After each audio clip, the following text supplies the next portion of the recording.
जरा कल्पना करा, डोळ्यासमोर एक दृश्य आणा. फिफा वर्ल्ड कप फुटबॉलची फायनल मॅच दोन बलाढ्य देशांच्या संघांमध्ये सुरू होत आहे. मुळात या फायनल मॅचची सुरुवात दोन संघांमध्ये कडाक्याच्या भांडणानेच होते. भांडणाचं कारण काय, तर फायनल मॅचसाठी बॉल कुणाच्या संघाचा वापरायचा, कारण दोन्ही संघाने आपापला फुटबॉल सोबत आणला होता. दोन्ही संघाचा हट्ट होता, आमचाच बॉल वापरायला पाहिजे. आणि हा वाद गोंधळ एवढ्या टोकाला पोहोचतो, अखेर रेफरी निर्णय घेतात टॉस करण्याचा. जो फुटबॉल संघ टॉस जिंकतो त्यांनी आणलेला चेंडू हाफ टाईमपर्यंत पहिल्यांदा वापरावा आणि दुसऱ्या हाफमध्ये दुसऱ्या देशाच्या संघाचा फुटबॉल वापरायचा असा निर्णय होतो. हे सर्व नाट्य फिफा वर्ल्ड कप सामन्यातील आहे. पण खरं सांगायचं म्हणजे या एका फुटबॉल चेंडूमुळेच सामन्याचा निकालही बदलला. तो कसा बदलला हे मी पुढे सांगणार आहे. तर हा सगळा वृत्तांत ऐकायला विचित्र वाटतंय ना, कदाचित हसूही आलं असेल किंवा पटणारही नाही. पण फिफा वर्ल्ड कपच्या 1930 झालेल्या पहिल्या फायनल मॅचमध्ये ही सत्य घटना आहे. ज्यावेळी आंतरराष्ट्रीय फुटबॉल नियामक मंडळाने अधिकृतरित्या मान्यता दिलेला चेंडू किंवा मॅच बॉल वापरण्याची पद्धत नव्हती त्यावेळी. एकूणच काय, तर फिफा वर्ल्ड कप स्पर्धेचं 1930 मधलं पहिलं आयोजन, त्यावेळचा गोंधळ, निव्वळ अटलांटिक समुद्रातून 15-20 दिवसांचा लांबचा खडतर प्रवास करावा लागणार, एवढे दिवस खेळाडूंना रजा सुट्ट्या मिळणार नाही म्हणून काही देशांनी सहभागी होण्यासाठी दिलेला नकार, अक्षरशः विनंती करून हात जोडून फिफा वर्ल्ड कपमध्ये कधीतरी सहभागी झालेले 13 फुटबॉल संघ, जहाजातून फुटबॉल संघाने केलेला प्रवास, फुटबॉल चेंडूवरून झालेली वादावादी, हे सगळंच ऐकायला आता भारी वाटतं. वर्ल्ड कप स्पर्धा जगातील आता अब्जावधी प्रेक्षकांच्या गळ्यातील तारणहार बनले, कारण जिद्द आणि कौशल्य यांचा सुरेख संगम फुटबॉल खेळात पाहायला मिळतो. किंवा हा खेळ तसा सोपा आणि साधा काय लागतं याला, तर एक चेंडू आणि त्याला कौशल्याने लाथाडणारे 22 खेळाडू, मैदानावरचा केवळ 4.5 ग्रॅम वजनाचा 70 सेंटीमीटर गोलाई असणारा एक साधा चेंडू अब्जावधी प्रेक्षकांना एका जागी खेळवून ठेवणारा तो छोटा फुटबॉल. मी आत्ता सध्याच्या स्टँडर्ड फुटबॉल चेंडूचं वर्णन करतो, म्हणजे त्याचा आकार, त्याची गोलाई, त्यामध्ये असणारा हवेचा दाब, त्याला वापरले जाणारे वॉटरप्रूफ मॉइश्चरायझर प्रूफ कातडं. पहिली फिफा वर्ल्ड कप 1930 सुरू झाली, त्याला आता 96 वर्षे पूर्ण होतात. पहिल्या फिफा वर्ल्ड कपला फुटबॉल चेंडूबाबत सर्वंकष काही नियम नव्हते. पण विचार करा, हाच फुटबॉल चेंडू पहिल्या फिफा वर्ल्ड कपच्या फायनल मॅचला दोन बलाढ्य संघातील वादाचा कारणीभूत ठरला. तिथं झालं असं, 30 जुलै 1930 पहिल्या फिफा वर्ल्ड कप फुटबॉल अंतिम सामन्यासाठी दोन कट्टर प्रतिस्पर्धी आमनेसामने आले, उरुग्वे आणि अर्जेंटिना. सामन्याचे यजमानपद होतं उरुग्वेकडे. फायनल मॅचसाठी अर्जेंटिनाचे 10,000हून अधिक चाहते जिंकू किंवा मरू अशा घोषणा देत बोटीनं उरुग्वेमध्ये आली होती. उरुग्वेच्या पोलिसांनी स्टेडियममध्ये प्रवेश देण्यापूर्वी त्यांची झडती घेतली, हजारो रिव्हॉल्वर्स, चाकू जप्त केले. यावरून लक्षात येते दोन संघामध्ये ईर्ष्या आणि खुन्नस. सामन्याच्या सुरुवातीलाच एक प्रेस्टिज पॉईंट झाला की सामन्यात कोणत्या देशाचा फुटबॉल वापरायचा. अर्जेंटिनाचं म्हणणं होतं की त्यांच्या देशात बनलेला चेंडू वापरला जावा, तर उरुग्वेचा त्यांच्या स्वतःच्या चेंडूसाठी हट्ट होता. हा वाद इतका वाढला की शेवटी फिफाला मध्यस्थी केली. टॉस वगैरे या सगळ्या गोष्टी मी अगोदर आपल्याला सांगितल्या. अर्जेंटिनाने टॉस जिंकला, त्यामुळे पहिल्या हाफमध्ये अर्जेंटिनाचा चेंडू आणि दुसऱ्या हाफमध्ये उरुग्वेचा. गंमत म्हणजे पहिल्या स्पर्धेला एवढा प्रचंड गोंधळ होता की तुम्हाला पटणार नाही की ज्याने कोणी हा गोंधळ पाहिला असेल ती व्यक्ती ही वर्ल्ड कप फुटबॉल स्पर्धा पुन्हा भविष्यात होईल की नाही याची खात्री देऊ शकला नसता. कारण स्पर्धेची सुरुवातच अशी गोंधळात आणि वादात झाली की ती पाहून कोणालाही वाटेल की हा पहिला आणि शेवटचा इव्हेंट. गोंधळ म्हणण्याचं कारण म्हणजे फुटबॉलचे त्यावेळेचे बरेचसे नियम तयार झाले नव्हते. तेव्हा पिवळं किंवा लाल कार्ड अस्तित्वात नव्हते. रेफरी कोट आणि टाय घालून मैदानात यायचे. फ्रान्स आणि अर्जेंटिनाच्या एका सामन्यात तर रेफरीने चुकून 6 मिनिटे अगोदरच सामना संपल्याची शिट्टी वाजवली. त्यावेळी फ्रान्सचा खेळाडू गोल करण्याच्या अगदी जवळ होता. प्रचंड गदारोळ झाला. प्रेक्षक मैदानात घुसले. त्यांनी धाव घेतल्यानंतर राहिलेली 6 मिनिटे पुन्हा त्यांना खेळायला लागली. तर आता आपण पुन्हा येऊया आपल्या मूळ विषयाकडे, म्हणजे अर्जेंटिना विरुद्ध उरुग्वे या फायनल मॅचकडे. दोन देशांच्या वेगवेगळ्या चेंडूंमुळे खरोखरच सामन्याचा निकाल बदलला. पहिल्या हाफमध्ये अर्जेंटिनाने स्वतःचा चेंडूचा फायदा घेतला, कारण त्यांचा सराव त्या चेंडूवर झाला होता.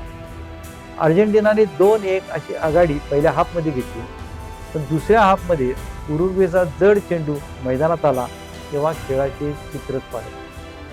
त्यांना जड चेंडूवर खेळण्याची सवय होती. उरुग्वेने एकापाठोपाठ एक 3 गोल केले. सामन्याचा निकालच फिरवला. अखेर 4-1ने उरुग्वेने सामना जिंकला व उरुग्वे पहिला विश्वचषक विजेता संघ ठरला. या विजयाच्या आनंद प्रत्यार्थ दुसऱ्या दिवशी उरुग्वेमध्ये राष्ट्रीय सुट्टी जाहीर केली. फुटबॉलमध्ये आपल्याला माहिती आहे की खेळाडूंपेक्षा प्रेक्षक आणि चाहतेच फार आक्रमक असतात आणि हे वारंवार सिद्ध पण झालं. पराभूत झालेल्या संतापलेल्या अर्जेंटिनाच्या चाहत्यांनी ब्युनोस आयर्समध्ये उरुग्वेच्या दूतावासावर दगडफेक केली आणि आपल्या संतापाला वाट मोकळी करून दिली. आता आपण बोलूया फिफा वर्ल्ड कप सुरू कसा झाला. फिफा वर्ल्ड कप स्पर्धा आयोजित करण्याच्या कथेची सुरुवात होते एका जिद्दी माणसापासून, ज्यूल्स रिमे. 1921 मध्ये ते फिफाचे अध्यक्ष झाले. त्यावेळी ऑलिम्पिक स्पर्धेबरोबर फुटबॉल सुद्धा व्यावसायिक स्वरूप घेत होता. नुकतंच पहिलं महायुद्ध संपलं होतं. युद्धाच्या जखमा ताज्या होत्या. रिमे यांना मनोमन वाटत होतं की जगाला एकत्र आणण्यासाठी एखादं चांगलं माध्यम असावं. 1930 मध्ये फिफाने पहिल्या स्पर्धेचं आयोजन केलं. यजमानपद उरुग्वेला दिलं. का? कारण उरुग्वेनं शेवटच्या दोन्ही ऑलिम्पिकमध्ये फुटबॉलचं सुवर्णपद जिंकलं होतं. यापेक्षा सर्वात महत्त्वाचं म्हणजे उरुग्वेने फिफा आयोजित स्पर्धेत भाग घेणाऱ्या सर्व देशांचा प्रवास आणि राहण्याचा खर्च स्वतः उचलण्याची तयारी दाखवली होती. वर्ल्ड कपसाठी पात्रता फेरी असल्या काही अटी नव्हत्या. थेट वर्ल्ड कप स्पर्धेत प्रवेश.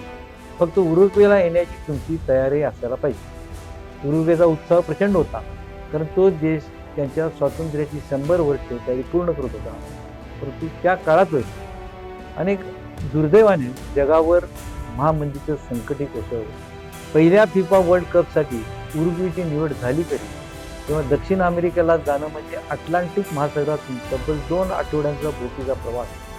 बहुतांश युरोपियन फुटबॉल खेळाडू नोकऱ्या करणार.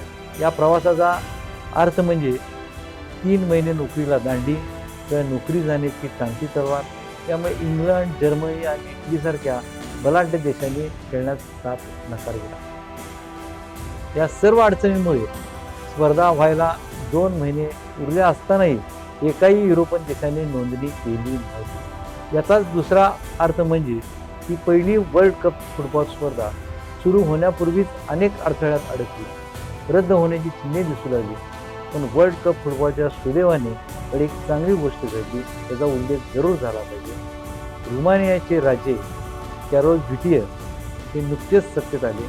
ते स्वतः रोमानिया फुटबॉल फेडरेशनचे माजी अध्यक्ष व फुटबॉलचे फॅन होते.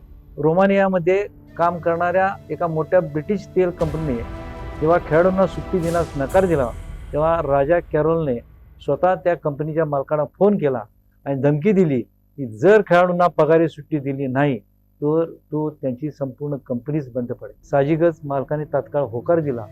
इतकेच नाही तर राजाने स्वतः रोमानियाचा संघ निवडला. अशा तऱ्हेने उरुग्वेला पोहोचण्यासाठी रोमानिया संघ SS कांटे व्हर्डे नावाच्या इटालियन जहाजावर चढला. हे जहाज जसजसे अटलांटिकामधून पुढे जात होते तसतसे त्याने फ्रान्स, बेल्जियम आणि ब्राझीलच्या संघांनाही वाटेत सोबत घेतले. 4ही फुटबॉल संघ मग बोटीवरच फुटबॉलचा सराव करायचे. याच जहाजावर फिफाचे अध्यक्ष ज्यूल्स रिमे स्वतः प्रवास करत होते. त्यांच्याकडे फिफाची ट्रॉफी होती. त्या ट्रॉफीमध्ये ग्रीक विजय देवता नायिका दाखवली होती, जिने तिच्या डोक्यावर एक चषक धरला होता. सध्या विश्वचषकाची ट्रॉफी बदलत्या स्वरूपात आहे. या ट्रॉफीमध्ये 2 खेळाडू अतिशय उत्साहात संपूर्ण पृथ्वीला म्हणजे ग्लोब आपल्या हातावर तोलून करताना दाखवले आहेत. आणखीन यामध्ये जगाची एकता दाखवण्यात आली आहे. 13 जुलै 1930 रोजी जगाचा पहिला वर्ल्ड कप फुटबॉल सामना खेळला गेला. तो तो म्हणजे फ्रान्स विरुद्ध मेक्सिको यांच्यामध्ये, आणि फ्रान्सने तो सामना जिंकला. आणि फायनल मॅच झाली ती मात्र अर्जेंटिना विरुद्ध उरुग्वे यांच्यामध्ये.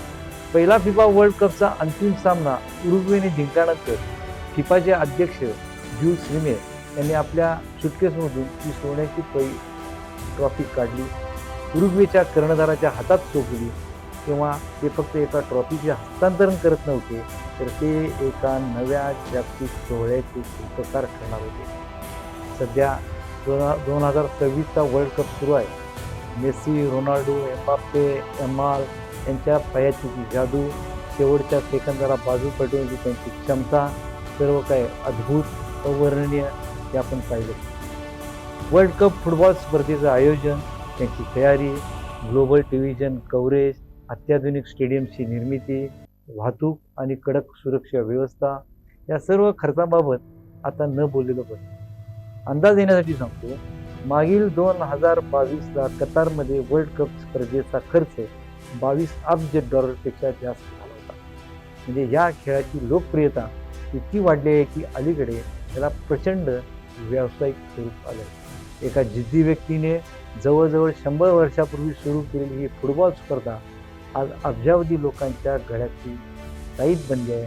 वर्ल्ड कपचा हा इतिहास खरोखर फुटबॉल सारखाच थरारक आहे. धन्यवाद.